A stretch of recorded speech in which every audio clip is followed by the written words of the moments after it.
30 juin 1764. Quelque part, dans les montagnes d'Auvergne, une petite fille de 14 ans garde son troupeau. Le vent souffle, les vaches broutent, tout est calme. Elle s'appelle Jeanne Boulet. Elle ne le sait pas encore, mais son nom va entrer dans l'histoire. Parce que ce jour-là, dans les hautes herbes, quelque chose l'observe. Quand on retrouve son corps, il est déchiqueté, comme si la créature avait pris son temps. Les villageois parlent d'un loup, mais les loups ne font pas ça. 3 semaines plus tard, une autre fillette, éventrée. 1 mois après, une autre, décapitée. Un autre lacéré, puis une autre, puis encore un autre.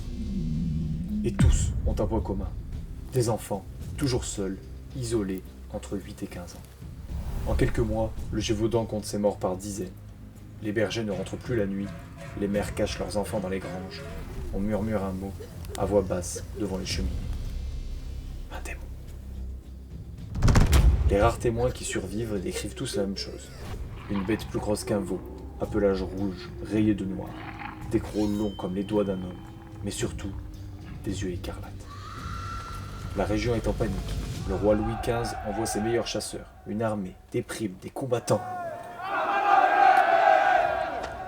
Il tue des dizaines de loups, mais la bête continue.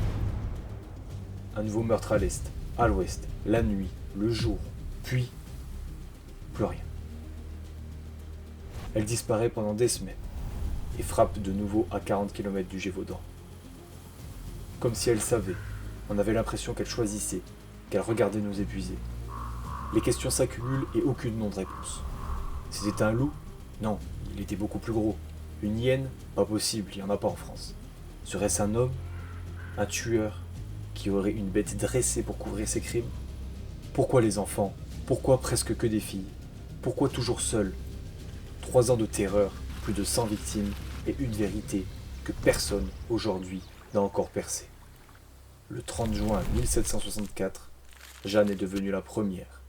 260 ans plus tard, une question hante encore les montagnes du Gévaudan. Qui ou quoi les a vraiment tués?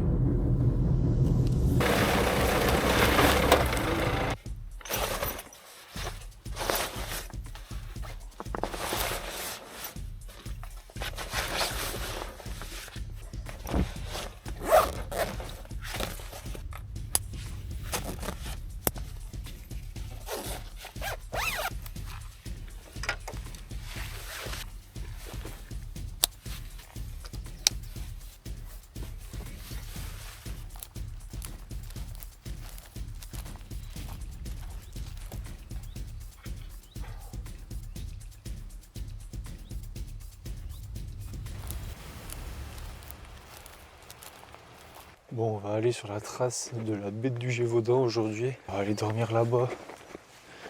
D'abord, il y a un petit chemin à faire. Donc c'est parti, let's go. C'est ouf parce que il n'y a pas beaucoup de bruit, mais l'ambiance est quand même pesante. Il y a quand même quelque chose autour qui nous fait ne pas sentir bien. C'est spécial quand même. On ressent vraiment quelque chose qui nous appuie contre le sol comme si on était en 2G et que je pesais 2 fois mon poids, que j'étais super lourd. Bon, là ça va, on a de la chance pour l'instant, on a du soleil. Bon, normalement on va arriver à la sculpture de la bête dans pas très longtemps. Let's go.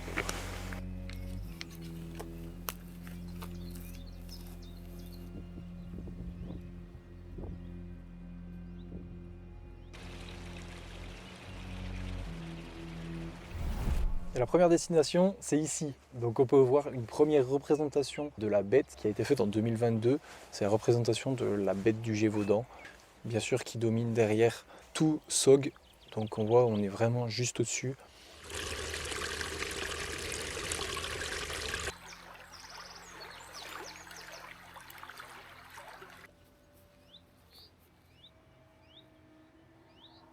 Bon, on est reparti, il commence à pleuvoir.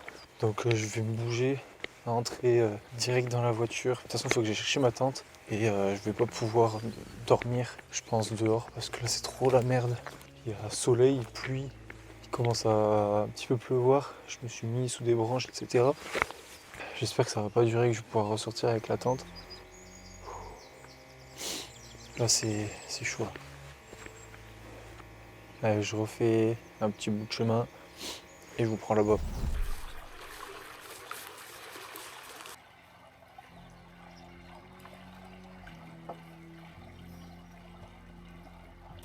Là, je suis carrément au milieu d'un champ, je viens de passer là-bas un pont très stylé. Et je me dis que, à l'époque, ici, si jamais j'avais eu des vaches et que je serais ici, à cet endroit-là, j'aurais pu me faire attaquer.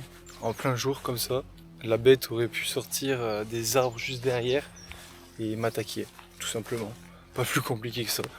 Il, il avait aucune limite et elle ne s'arrêtait vraiment pas au problème, on va dire, d'être vue ou du soleil. Ça lui passait carrément au-dessus. Donc c'est quand même fou de se dire ça. Encore maintenant, quand je suis en train de marcher, je me dis, je peux me faire attaquer. C'est encore ancré ici, c'est encore pesant, même dans l'air, on sent qu'il y a eu quelque chose de lourd quand même qui s'est passé ici. C'est pas rien, il y a eu presque, enfin même une centaine de morts. C'est ouf quand on se dit ça quand même. J'ai pas les mots. Bon, je voulais prendre ma tente et tout et aller dehors, mais comme vous pouvez pas l'entendre, c'est pas du tout possible. Donc, on va préparer la voiture pour dormir dans la voiture. Je suis dégoûté. La dernière fois que j'ai pris ma tente, pas, c'était pas ça. Il y avait un peu de vent, je crois. Et là, ça gronde. C'est horrible.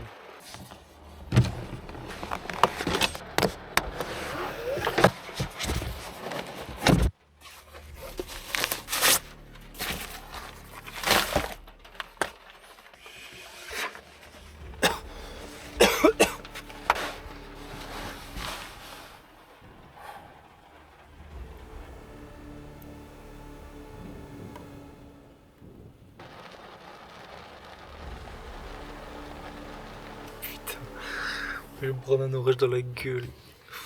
Bon, après avoir fini la sortie découverte, avoir mis la voiture bien propre et se faire pisser dessus à longueur de temps, il est temps de faire à manger. Jus de pomme au cas où.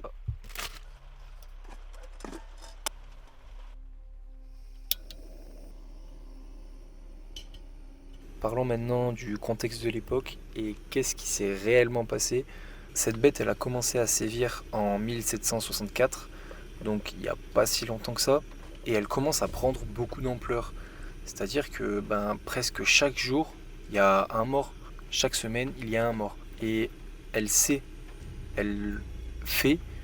Et qu'est-ce que c'est en fait, cette bête? Qu'est-ce qui nous dit que c'est une bête? Qu'est-ce qui nous dit ces choses-là? Pourquoi? Comment?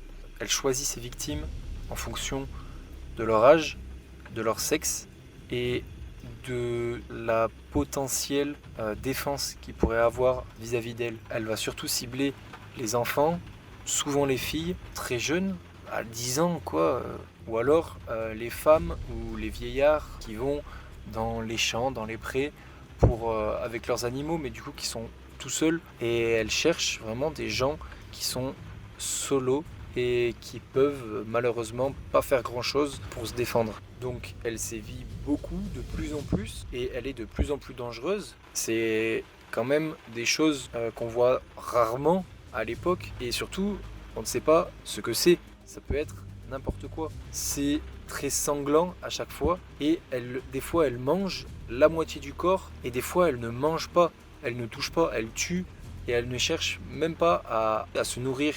C'est vraiment presque pour le plaisir. Donc des mesures sont prises aux alentours du Gévaudan. Dans les villages, tout le monde sort en groupe. Interdit de rester tout seul. Les enfants sont mis en groupe. C'est une nécessité en fait, et il n'y a pas d'exception possible. Et même les adultes commencent à sortir en groupe, à organiser des battues eux-mêmes, etc. pour en finir en fait. Sauf que c'est beaucoup plus compliqué que ça, et la bête va s'adapter, elle va aller chercher beaucoup plus proche des villages, et elle va rentrer dans les villages limite. Donc il n'y a pas vraiment d'arrêt de meurtre, d'assassinat, d'attaque.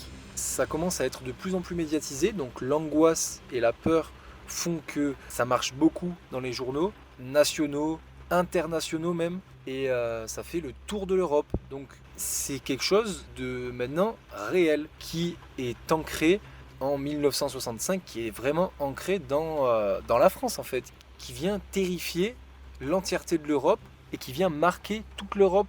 Donc à ce moment-là, ça a marqué quand même donc beaucoup de gens et ça fait peur, c'est angoissant et beaucoup de gens, beaucoup de personnes qui habitent dans les milieux ruraux s'identifient à ce problème-là et se disent que ça pourrait leur arriver en fait, tout simplement.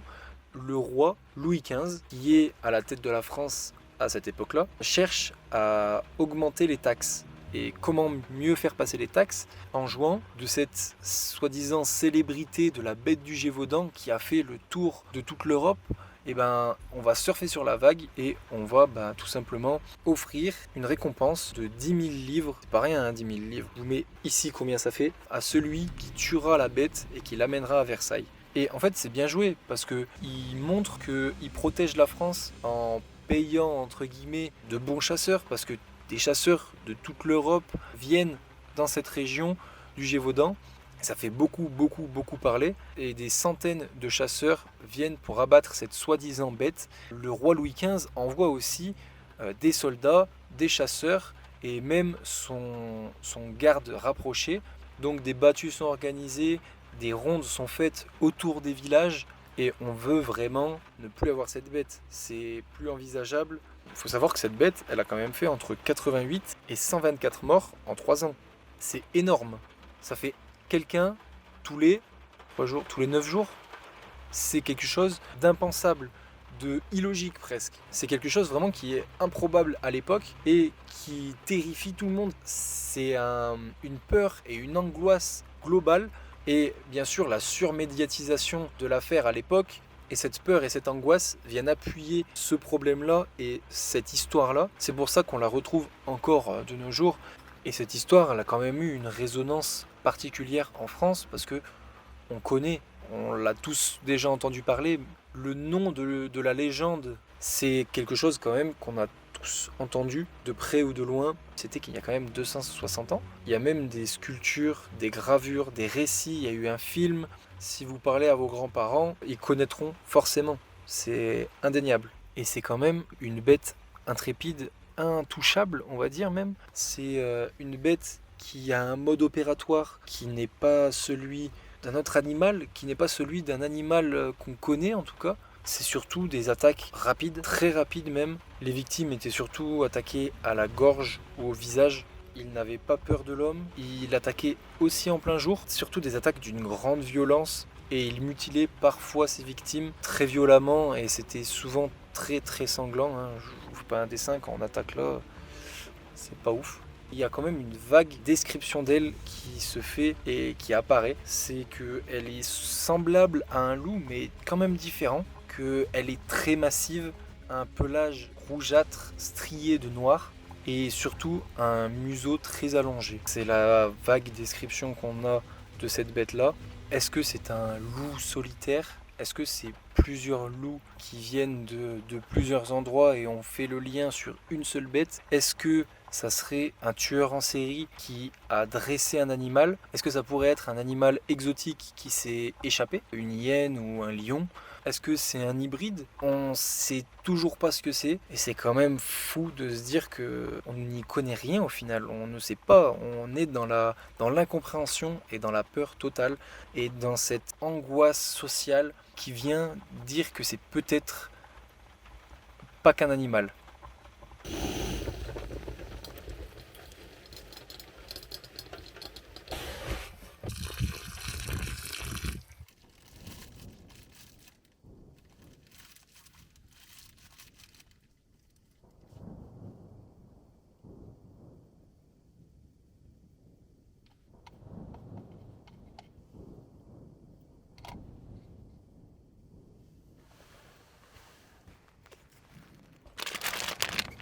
Et voilà, on va se faire des petits marshmallows, des petits chamallows. Bon, à la base, il devait pas pleuvoir, je devais être dehors avec un feu de camp, mais ça sera un peu moins stylé, mais je serai dans la voiture avec le réchaud. Mais bon, les marshmallows seront toujours aussi bons et toujours aussi grillés, donc en vrai de vrai, ça va, c'est pas pire. Ça fait flipper. Je suis pas bien, en plus dehors il y a des bruits un peu bizarres et tout. Waouh. C'est vraiment moins stylé. C'est bizarre quand même comme endroit.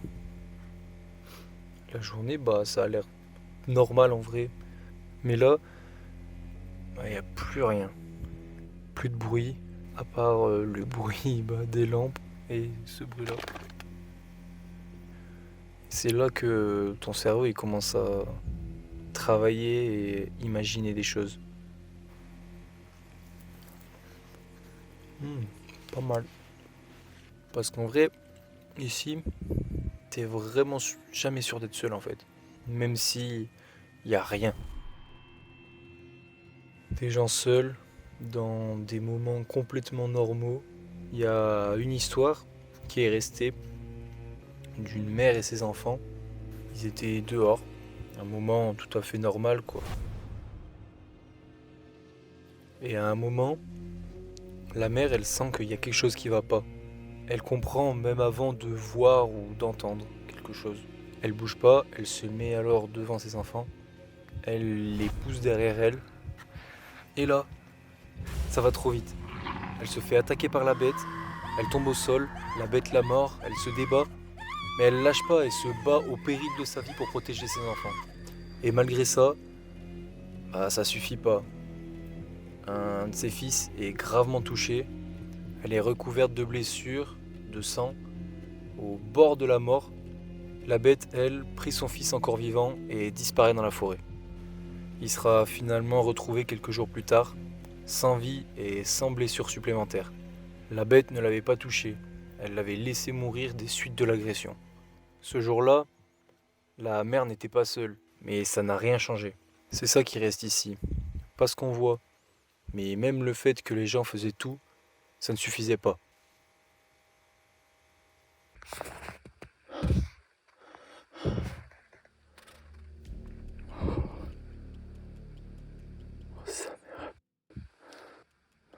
Je sais pas si on entend. J'ai flippé.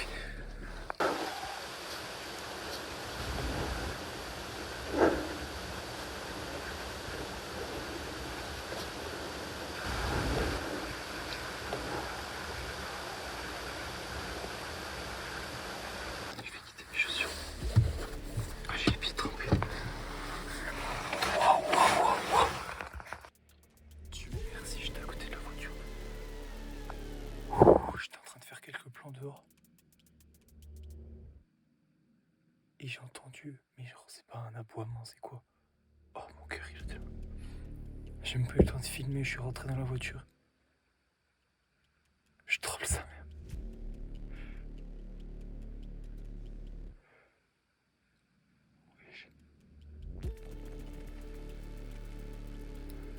C'est une folie.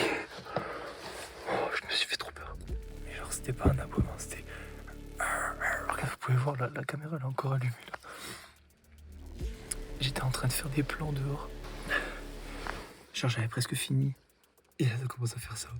Oh ça, je voulais faire un dernier plan, j'ai dit allez laisse tomber, enfin non, j'ai même pas dit en fait, j'ai sauté dans la voiture, j'ai fermé la clé. J'ai eu tellement peur. Oh j'ai jamais eu si peur de ma vie. Ah non mais là c'est plus le... Oh putain. Et puis genre pas un aboiement, c'était pas un aboiement. C'était... On l'entend plus, j'espère qu'on l'entend à la caméra. J'ai eu si peur. Attends, je vais regarder si on l'entend. Du coup, je suis sorti dehors, j'ai entendu un bruit, et je crois qu'on entend à la vidéo, même pas l'aboiement, le cri. C'était même pas un aboiement, c'était un cri. J'ai eu tellement peur, mais genre vraiment, prum dog. J'ai jamais eu aussi peur de ma vie, et franchement, c'est vraiment pas abusé. J'ai eu si peur. J'ai sauté dans la voiture, j'ai les pieds déjà qui sont tout mouillés. Mes chaussures aussi sont trempées, et je crois que je vais devoir changer mon caleçon aussi. Non, en vrai de vrai, je me suis pas pissé dessus, Dieu merci. Je suis encore en train de trembler pas de peur, enfin si de peur, vraiment de peur. Là, ça m'a surpris, mais de malade. Et je vous promets que c'est pas scripté, que c'est pas un VFX, qu'il y a vraiment rien du tout. Mais enfin, franchement, vous savez que je suis très droit dans mes bottes et que je mets jamais rien en plus ou quoi, etc. Je sais que l'ambiance de la vidéo, elle fait très peur, c'est le but. Mais là, il n'y a rien de rajouté. Là, c'est pas de l'acting, de toute façon, vous pouvez le voir, je sais pas jouer. J'ai eu si peur, mais genre vraiment, ça m'a pétrifié. J'ai sauté dans la voiture, j'ai fermé la clé, j'ai chopé mon tel. Allez, on va passer une petite nuit. Je suis à 2 doigts de partir. Allez, on va passer la nuit et...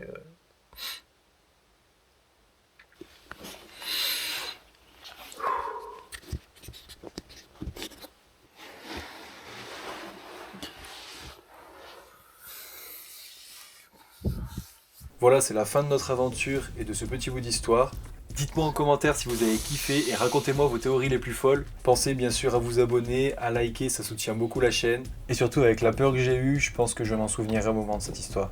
Et on se retrouvera sûrement sur d'autres aventures comme ça et plein d'autres concepts. Merci d'avoir regardé, je t'invite à cliquer sur cette vidéo parce qu'elle est vraiment incroyable. Mais je suis sûr que cette nuit-là, quelque chose était peut-être là, mais on ne saura jamais ce que c'était. Allez, gros bisous.